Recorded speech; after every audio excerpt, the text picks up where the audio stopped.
В эфире еженедельная информационно-аналитическая программа «События недели» и я, ее ведущая Елена Лула. Здравствуйте. Министерством здравоохранения Абхазии подготовлен проект стратегии развития на долгосрочный период. Этот важный документ позволит начать модернизировать систему здравоохранения республики. В стратегии, в частности, предусмотрена централизация лечебных учреждений, что позволит оптимизировать их работу, увеличить финансирование и, самое главное, улучшить качество медобслуживания. Эти и другие актуальные темы, касающиеся здравоохранения, мы обсудим с заместителем министра здравоохранения Абхазии Баталом Кация. А пока давайте вспомним, что важного произошло на уходящей неделе. Обзор новостей представит Эрик Хажба.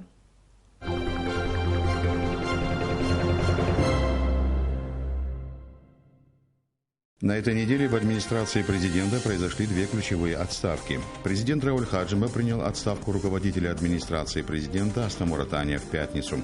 А 2 днями ранее президент подписал указ об освобождении Астамура Абба от должности заместителя руководителя администрации президента согласно поданному заявлению. Астамур Таня занимал должность руководителя администрации президента с 27 сентября 2014 года по 6 мая 2016 года. Астамур Абба на должность заместителя руководителя был назначен в феврале 2015 года. 2 мая герою Абхазии, кавалеру ордена Ахтзапша первой степени, генерал-лейтенанту Сергею Дбар исполнилось бы 70 лет. Одна из центральных улиц Сухума переименована в улицу генерала Дбар. В парке боевой славы в Сухуме заложен памятный камень, на месте которого будет установлен бюст. В четверг 5 мая в Абхазской государственной филармонии имени Раждена Гумба состоялся юбилейный вечер, посвященный памяти легендарного воина. Присутствующие минутой молчания почтили память погибших в Отечественной войне народа Абхазии. В Сухуме прошла двусторонняя встреча торгово-промышленных палат Республики Абхазия и Республики Чувашия с участием предпринимателей. Президент ТПП Абхазии Геннадий Гагулия с сожалением констатировал, что если объем импорта из Чувашии в Абхазию составляет примерно $95 тысяч ежегодно, то из Абхазии экспорта вообще нет. Необходимо приложить усилия, чтобы контакты стали двусторонними, подчеркнул Гагулия. По итогам встречи было подписано соглашение о сотрудничестве. В этот же день делегацию из Чувашии принял премьер-министр Абхазии Артур Михвабия. Премьер подтвердил готовность к сотрудничеству и пригласил руководство республики в Абхазию. «Мы знаем, можем, создадим». Под таким девизом прошла встреча вице-премьера Шамиля Адзинба с участниками группы школы общественно-политического актива АПЗ-2016.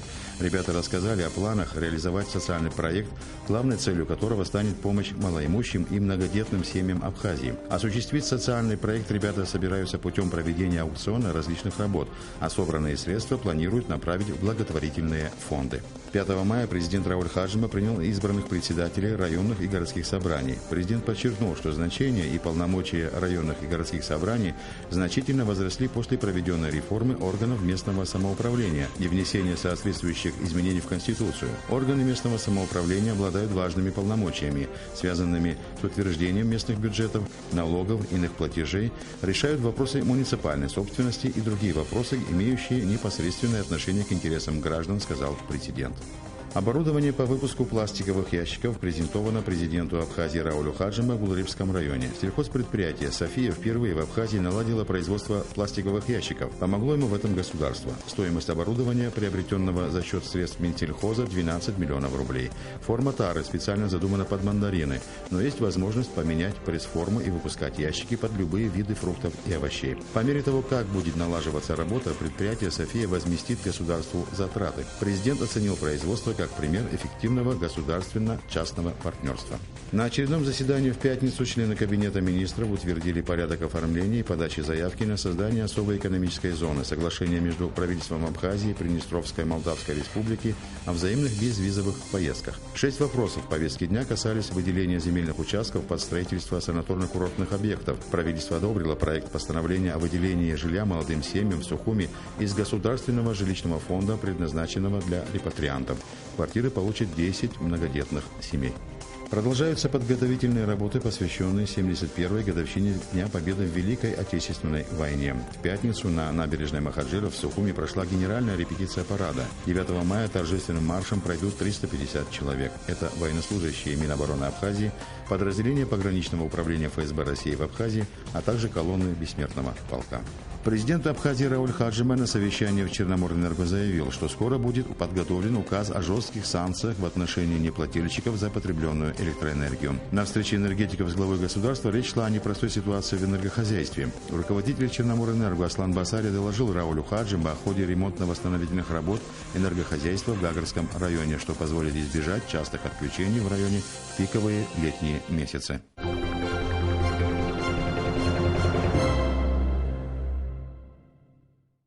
Это были основные новости короткой рабочей недели. А сейчас поговорим о стратегии развития Министерства здравоохранения, о том, какую помощь оказывает государство пациентам, проходящим лечение в российских клиниках, и о других актуальных проблемах в здравоохранении. Гость нашей студии сегодня – заместитель министра здравоохранения Абхазии Батал Каца. Здравствуйте, Батал Ривазович. Вопросов к руководству Министерства здравоохранения очень много, и все они архиважны, но я хотела бы сконцентрироваться в нашей беседе на нескольких темах. Одна из них – это стратегия развития Минздрава на долгосрочный период, которая была подготовлена Министерством здравоохранения Абхазии. Я так понимаю, она предусматривает усовершенствование системы здравоохранения, предполагает структурные преобразования. В частности, централизацию районных больниц, переподчинение их Минздраву. То есть вам придется оптимизировать все то, что работало годами. Что это даст на выходе? Спасибо большое за вопрос, потому что для нас это действительно вопрос стратегической важности. Вопрос стратегии развития Министерства здравоохранения, точнее, если будет сказать, то системы развития здравоохранения Республики Абхазия до 2025 года. Она одобрена президентом, за что, кстати, пользуясь случаем, хочется сказать ему отдельно большое спасибо за понимание тех вещей, которые происходят. Она одобрена в рамках социально-экономического развития Абхазии стратегии до 2025 года. Стратегия действительно, она разработана и, на наш взгляд, является достаточно актуальной, потому что там отражены те изменения, которые, на наш взгляд, нужно будет провести, в том числе и в ближайшее время. Состоит эта стратегия, если схематически говорить, то она состоит из двух основных частей. Первая часть – это реорганизация структуры управления системой здравоохранения. И вторая, наиболее важная часть, возможно, это реорганизация, а точнее централизация системы оказания медицинской помощи нашим гражданам. Поясните, что значит централизация медицинских учреждений, что это такое?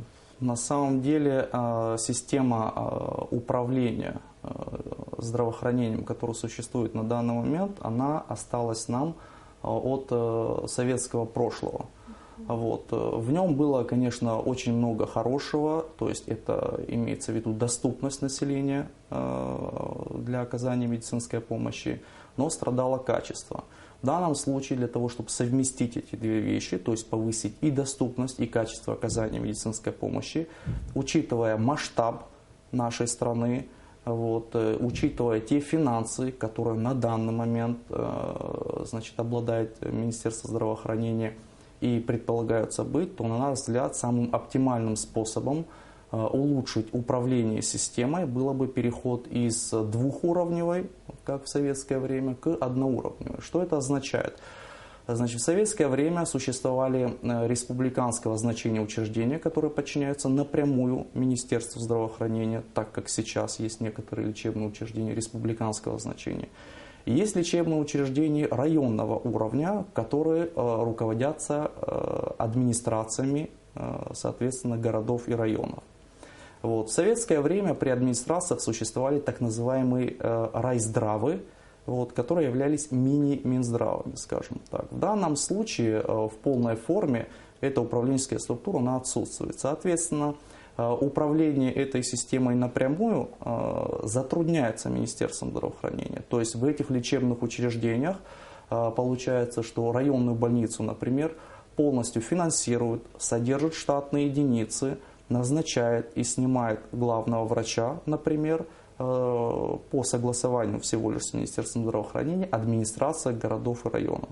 То есть Министерство здравоохранения никак не может влиять на назначение того или иного главврача районных больниц? Ну, может просто так, рекомендовать? Если только не пройдет согласование кандидатура, скажем так. Но, как правило, этого не происходит. Мы пока что всегда находили консенсус, но тем не менее. Считаем, что лечебное учреждение должно подчиняться только одному ведомственному учреждению, чтобы не было двойного подчинения, как сейчас происходит, либо как это было в советское время. На наш взгляд, при наших масштабах и наших условиях это неэффективно, потому что если мы централизуем систему управления здравоохранением, мы, соответственно, сможем провести реорганизацию, реструктуризацию, оптимизацию системы здравоохранения. Это нам позволит сэкономить средства, которые, возможно, мы сможем направить на улучшение качества оказания медицинской помощи, то есть оснащение технического в том числе, улучшение профессионального состава, то есть повышение квалификации медицинских сотрудников. Дополнительным плюсом уже в медицинской составляющей мы считаем, что при реализации этой реформы мы получим централизацию оказания медицинской помощи, что в данном случае невозможно, потому что сейчас, исходя из тех реалий, которые есть на данный момент, то есть каждый район считает правильным у себя в районе содержать полный комплект медицинского обеспечения. Имеется в виду фельдшерско-акушерские пункты, районные поликлиники, больницы с полным штатом и комплектом. На самом деле, по факту сейчас финансово содержать в полном объеме ни один район себе это позволить не может. Да и в будущем тоже. То есть мировая практика показала, что это неэффективно абсолютно и смысла этого не имеет. Соответственно, все идет по пути централизации. Если удастся нам реализовать нашу программу, то мы сможем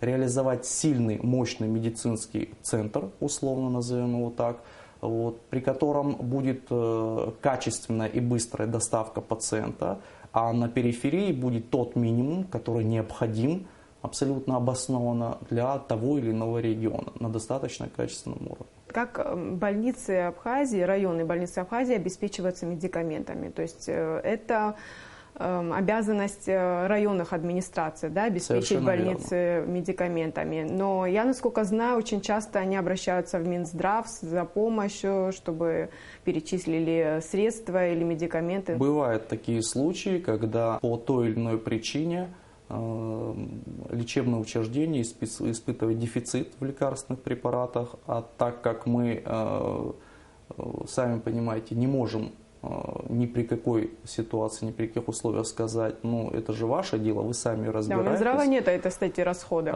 У нас этой статьи расходов, у нас есть определенные резервы.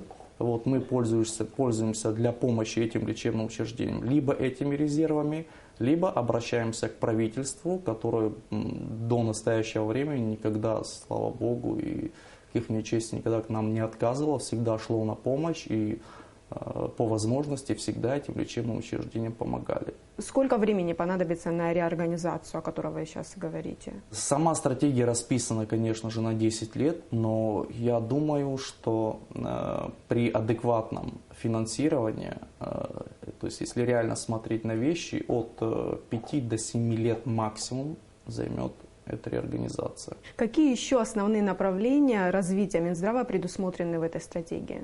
Помимо централизации? Помимо централизации, там, естественно, очень важное значение уделяется повышению квалификации сотрудников. То есть это точно такая же система, как принято во всех странах, то есть система непрерывного обучения. Как это? На наш взгляд, то есть это когда Министерством здравоохранения выдвигаются соответствующие условия, при которых медицинский работник не может продолжать дальнейшую работу, если он не представит в течение определенного времени соответствующий документ, подтверждающий прохождение им повышения квалификации в той или иной области. Лечебное учреждение должно иметь определенную самостоятельность. Но эта самостоятельность, на наш взгляд, возможно также, это тоже впоследствии нужно будет обсудить, должна реализовываться при адекватном руководстве. Что я имею в виду? Значит, на наш взгляд, сейчас система руководства сложена следующим образом, что руководителем лечебного учреждения пока что, значит, должен быть обязательно врач. Главный врач он называется. Да? То есть это человек с высшим медицинским образованием.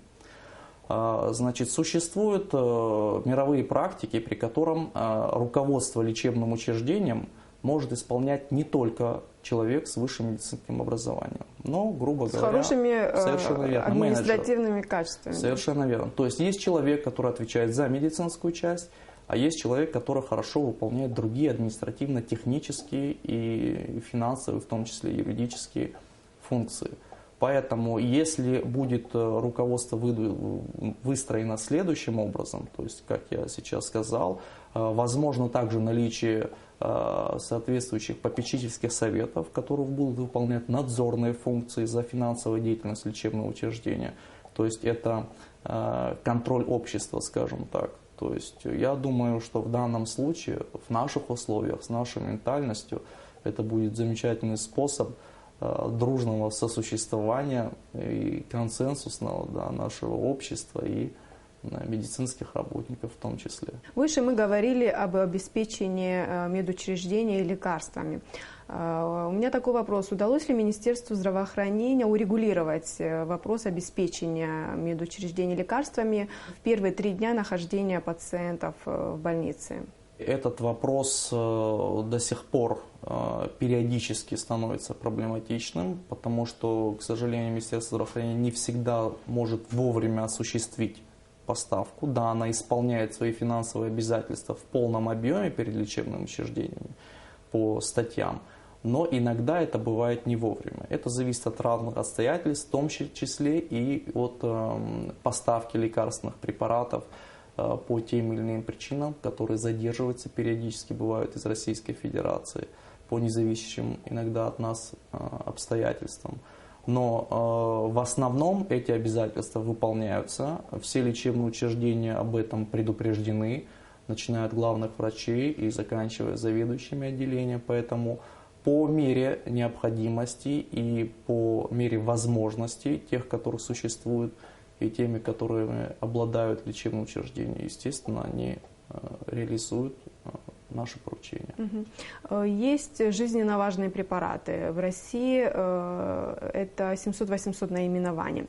В одном из интервью министр здравоохранения говорил о том, что министерство готовит постановление, в котором будет указано около 250 наименований таких препаратов, на которых будет установлено ограничение наценки. Скажите, подготовлен ли этот проект постановления? Этот перечень подготовлен. Значит, Министерство здравоохранения он уже проработан. И сейчас вопрос его утверждения, то есть конечного документа, сейчас согласуется между соответствующими ведомствами. И я думаю, что он, в принципе, в ближайшее время уже поступит на рассмотрение в кабинет министров. Теперь я бы предложила вам перейти к теме долгов Министерства здравоохранения, которые накопились перед российскими клиниками. Эта тема не раз поднималась и в СМИ Абхазии. Для начала уточните цифру, какое количество долгов накопилось перед российскими клиниками и какую часть удалось погасить. Эта цифра ежедневно меняется, потому что мы практически ежедневно пользуемся услугами лечебных учреждений Российской Федерации. Вот, поэтому совершенно точную цифру сказать невозможно, но на данный момент долг перед клиниками Российской Федерации Министерства здравоохранения Республики Абхазия составляет немногим более 10 миллионов рублей. И он поэтапно погашается? Естественно, этот ежемесячно. Это за какой период скопились эти долги? Вы понимаете, эти долги, они скапливаются постоянно. То есть они есть постоянно, они, допустим, если вот завтра их, условно говоря, погасят полностью, значит, послезавтра мы опять отправляем людей на лечение, это опять долг начинает нарастать. Вот, и, соответственно, после того, как они предъявляют счет, то есть после того, как происходит акт сверки, только после этого мы можем погасить наш долг. То есть, чтобы вы представляли, долг, который у нас есть перед Российской Федерацией, имеется в виду перед клиниками, это абсолютно нормальная вещь. То есть так работают все лечебные учреждения. Самое главное вовремя его гасить. В конце года происходит акт сверки тех долгов, которые есть у нас. И бывали случаи, когда, например, денежные средства возвращались в Республику Абхазия из лечебных учреждений Российской Федерации по итогам в конце года, имеется в виду актом сверки. Какое количество пациентов было отправлено в российские клиники и профинансировано государством их лечение? Если можно, я приведу пример 2016 года как наиболее полный. То в 2016 году Министерством здравоохранения всего было отправлено 693 человека за пределы Республики Абхазия на лечение. На это государство потратило около 60 миллионов рублей, а точнее 59,5. Это в какие клиники отправляют людей? В клиники Российской Федерации, основные клиники, это клиники Краснодарского края, клиники Ростовской области, Москва, Санкт-Петербург и некоторые клиники Северного Кавказа. При каких случаях Министерство здравоохранения не финансирует лечение граждан Абхазии на территории Российской Федерации, предлагая пройти лечение на территории Абхазии? Я хотел бы, в том числе и для всех зрителей, прояснить ситуацию, то есть каким образом Министерство здравоохранения вообще отправляет на лечение за пределы. Гражданин Республики Абхазии в первую очередь должен обратиться в лечебное учреждение Республики Абхазия.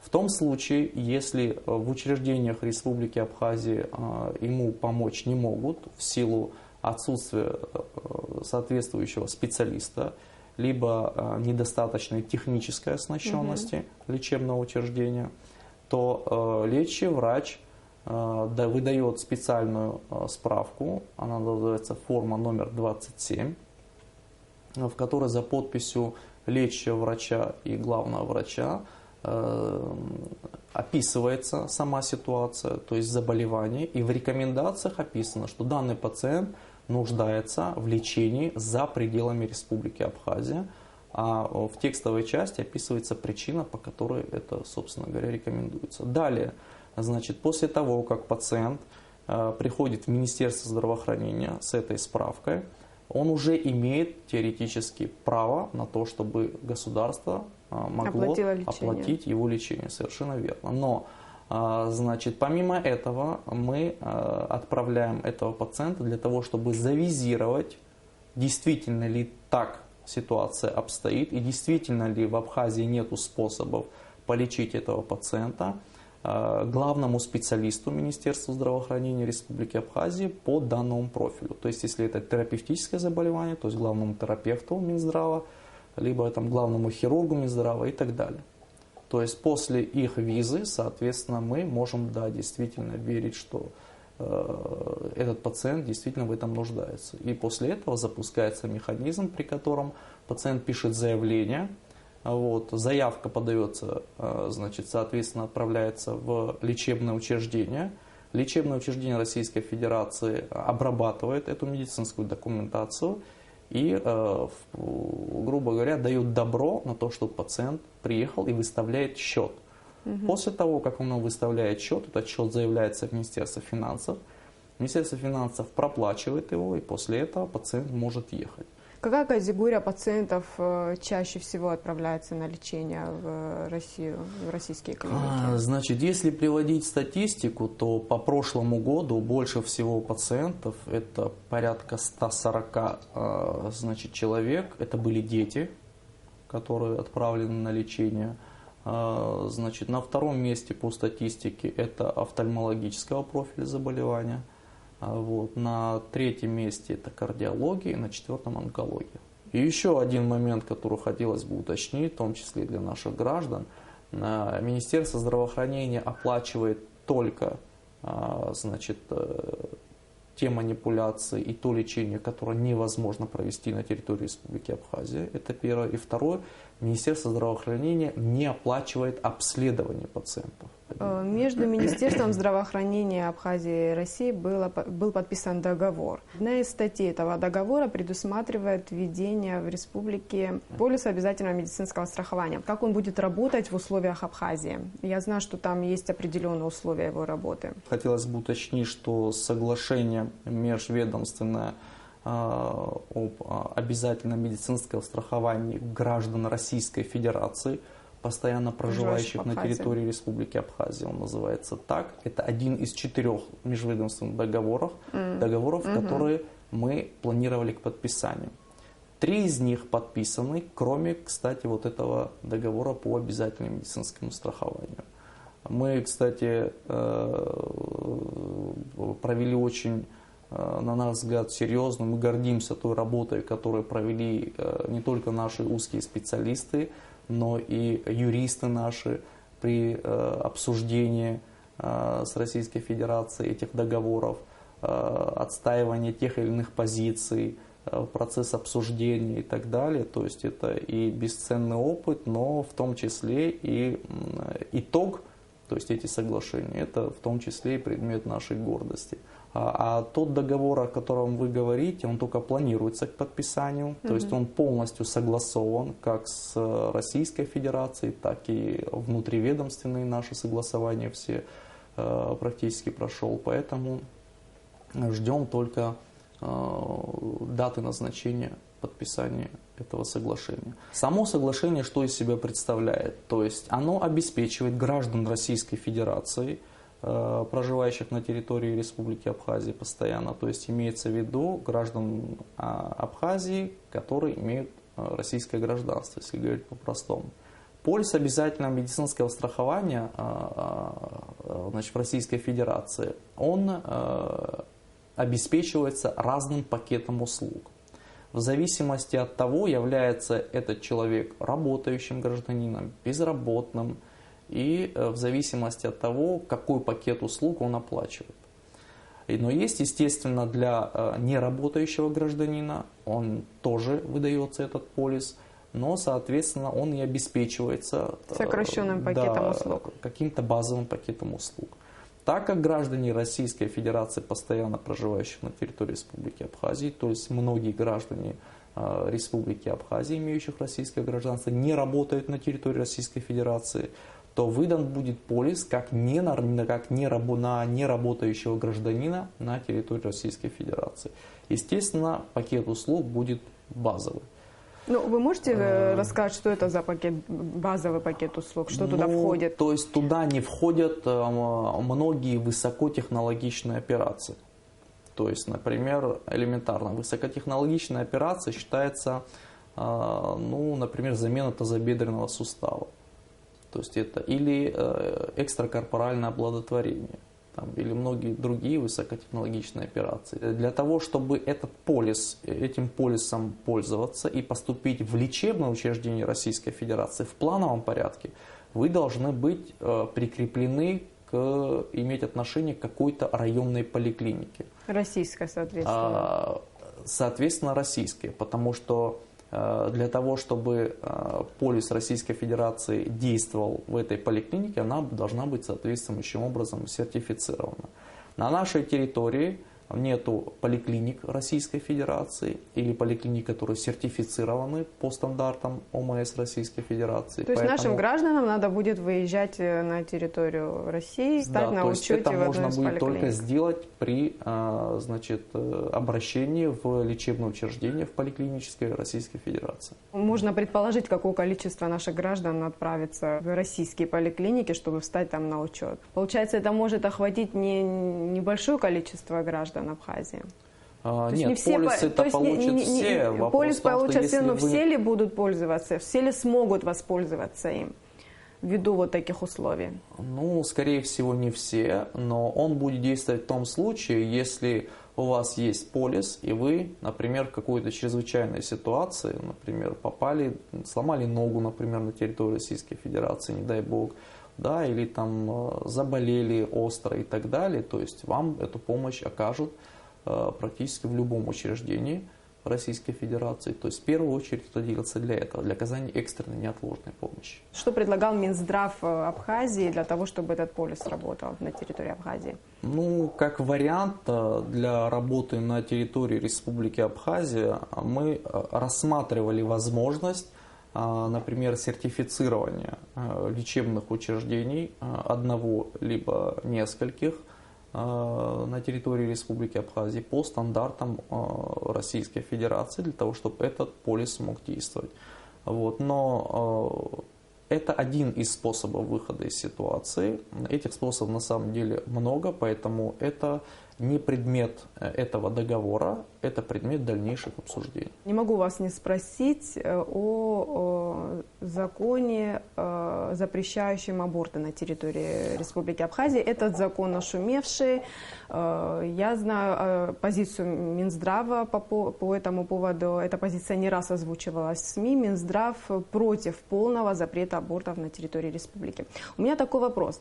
Отслеживает ли Минздрав, как реализуется этот закон? Он уже 2 месяца работает, принят в феврале.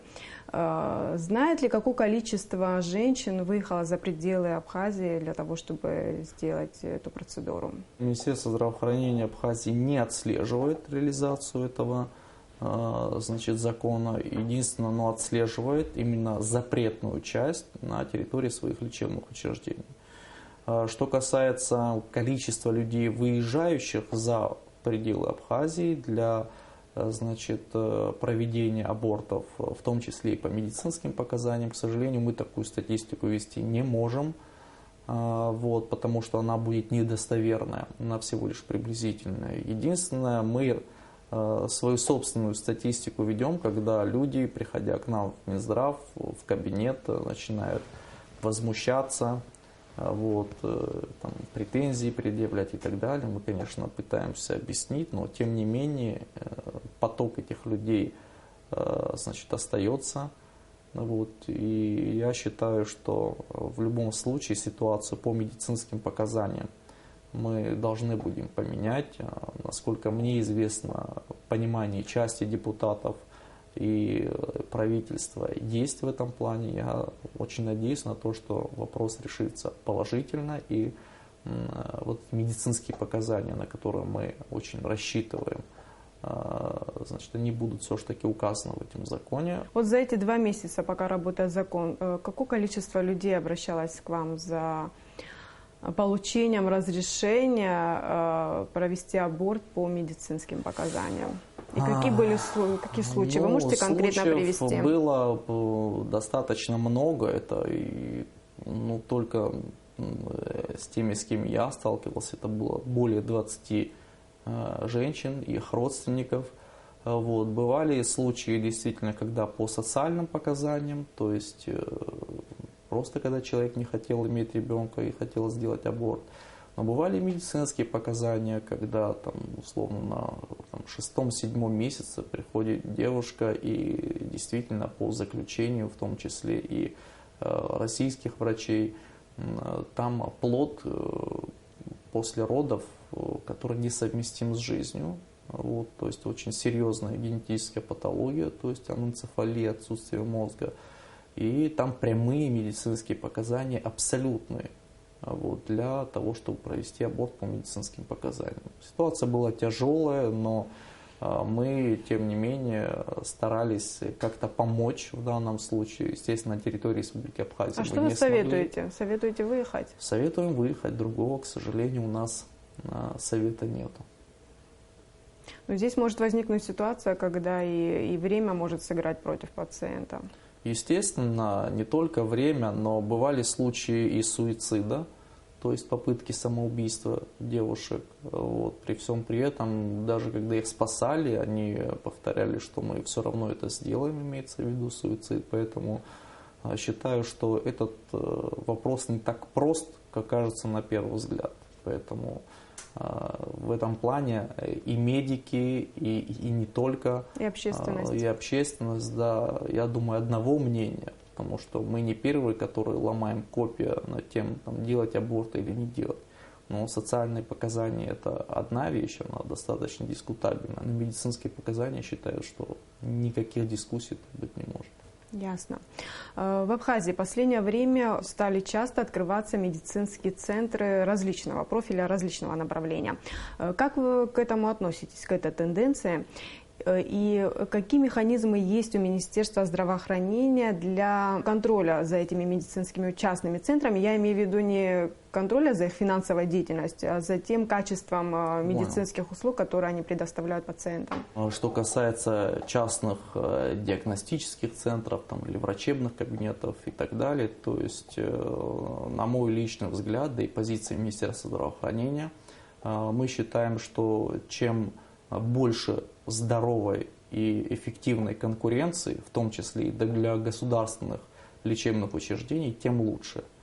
То есть самое главное, чтобы у пациента была возможность хорошо полечиться. Неважно где это, в государственном или частном центре, не имеет значения. В данном случае пациент будет выбирать всегда сам. Соответственно, если лечебное учреждение должно адекватно и здорово конкурировать, оно должно понимать, что для того, чтобы деньги поступали в лечебное учреждение, чтобы содержалось лечебное учреждение, покупалась техника и все прочее, и коллектив мог повышать свою квалификацию, для этого надо быть открытыми для пациентов и смочь конкурировать. Поэтому мы полностью и всецело это приветствуем и считаем, что большинство подавляющее тех медицинских или парамедицинских учреждений, которые открываются частных, они действительно стараются поддерживать высокое качество. Министерство здравоохранения, естественно, свои надзорные и контрольные функции в полном смысле может реализовать в данном случае, что, собственно говоря, периодически происходит. Но существует, естественно, и позиция стратегическая Министерства здравоохранения Абхазии. Она касается, в частности, лабораторной диагностики. То есть это как пример я сейчас привожу, то есть тех вещей, которые еще недостаточно отрегулированы. То есть мы считаем, что значит, вывоз биологического материала за территорию Республики Абхазия, имеется в виду, там, кровь или, допустим, другие биологические жидкости, она должна быть ограничена в тех случаях, когда это может осуществляться на территории Абхазии и должно только на территории Республики Абхазия. Я имею в виду те анализы, которые не выдерживают времени. Имеется в виду, то есть есть, например, то есть система свертывающая, система крови, при которой анализы должны делаться в течение ближайших часов. Мы все понимаем, что за буквально там 2 часа от Сухума в Москву качественно доставить и в такой сроки в лабораторию невозможно. Соответственно, эффективность страдает. Вот. Поэтому сейчас готовятся для этого юридические основания. Для запрета вывоза. Соответственно, не полностью, да, но некоторых видов, которые мы считаем очень важны, потому что может дать плохие результаты, неправильные результаты. Государство планирует ли открыть современную лабораторию, где будут проводиться анализы? На базе республиканской больницы будет формироваться и уже формируется один единый, мощный аналитический лабораторный центр. И периферия будет, я как уже сказал выше, то есть там будут базовые вещи, базовые анализы проводиться, которые в том числе и в экстренном случае должны использоваться там. Но все плановые анализы, в том числе и какие-то сложные, такие как ПЦР-диагностика и так далее, то есть они будут свозиться в одно место. Благодаря чему мы сможем установить там более мощное оборудование, без того, чтобы был использован человеческий фактор с допущением ошибки, как сейчас это производятся анализы старым способом, в пробирочках, там, ручным способом, так называемым аналоговым. Этим самым мы позволим повысить качество анализа, и за счет того, что анализов будет свозиться туда гораздо больше, то есть пропускная способность будет больше, за счет этого снизится себестоимость анализа, то есть его цена.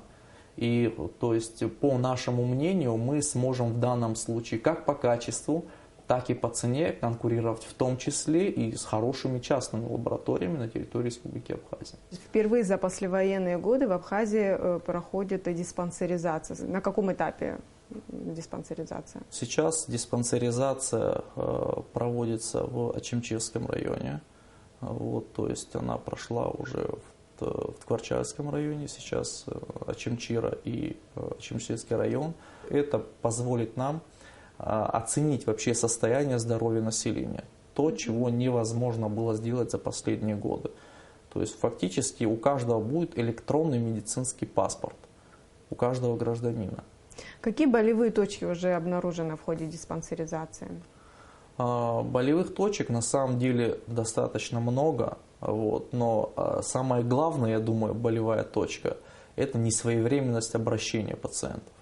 То есть очень много выявлено было ситуаций, когда уже пора пациенту обращаться к врачу, но он, к сожалению, этого не делает. Это болевая точка со стороны пациента. Причем вопрос не в деньгах, не в доступности медицинской помощи, ни в чем другом. Просто отношение самого пациента к себе.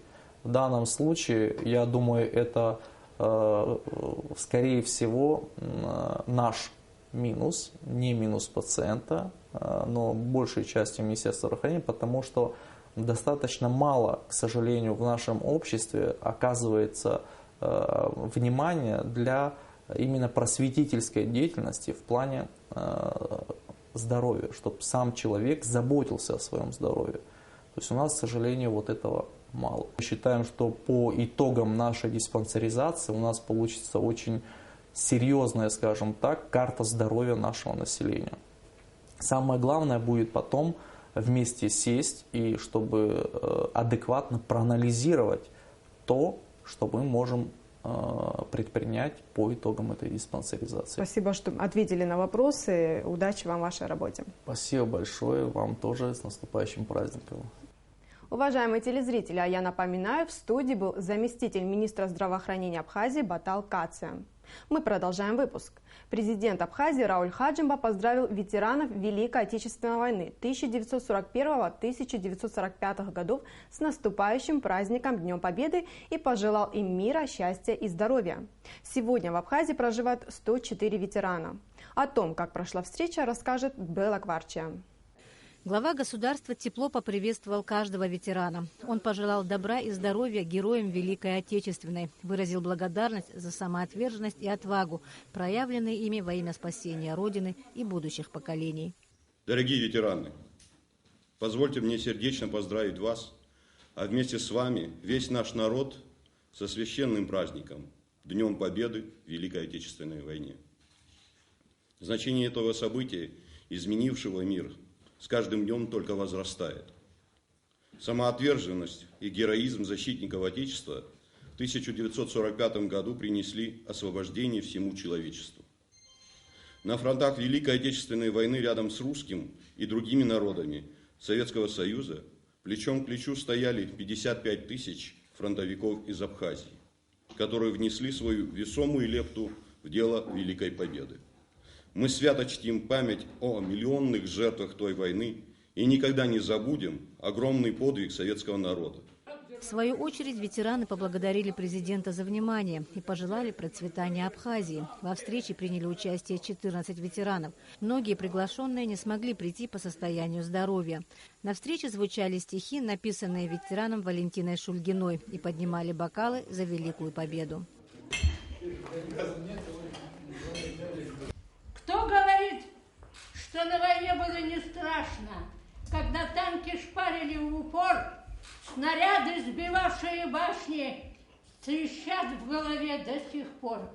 Я только раз бывала в рукопашной, один лишь раз, а в остальное все в бреду. Кто говорит, что на войне было не страшно, тот ничего не знает о войне. Годиков 3-4 тому назад нас было, к сожалению, 200-300, даже больше 300 человек. Но вот сегодня, вот как видите, остальные болеют. Спасибо. Дай Бог им здоровья, счастья, радость, пускай. За долгих лет жизни вам.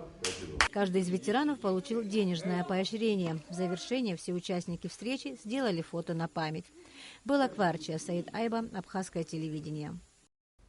Это все, о чем мы хотели вам рассказать. Спасибо, что смотрели нас. До свидания.